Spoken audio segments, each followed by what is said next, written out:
សំណេរសរសេរតាមអានអត្ថបទកល្យានមិត្តមិត្តមានពីរប្រភេទគឺកល្យានមិត្តនិងបាបមិត្តកល្យានមិត្តជាមិត្តទាំងឡាយណាដែលដឹកនាំទៅរកផ្លូវល្អមានសន្តានចិត្តស្មោះមិនមានល្បិចកលជួយដាស់តឿនក្រើនរំលឹកមិត្តដែលមានកំហុសដោយចិត្តបរិសុទ្ធកល្យានមិត្ត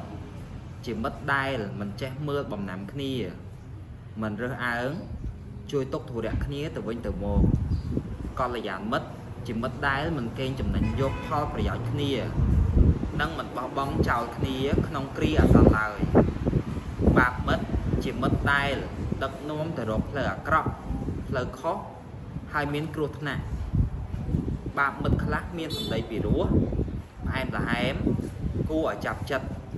ប៉ុន្តែបង្កប់ដោយភាពពឹសពុលការនន្ទាឈ្នានីសទ្រុះមិត្តបោះបង់មិត្តនៅពេលមានអាសន្នមិត្តប្រភេទនេះច្រើនអោបក្រសោបយកផលប្រយោជន៍ឬកេងចំណេញពីមិត្តខ្លួនឯងដូច្នេះមុននឹងសេពគប់មិត្តយើងគប្បីពិចារណាពិនិត្យសង្កេតតាមដានសកម្មភាពឲ្យបានច្បាស់លាស់ជាមុនសិន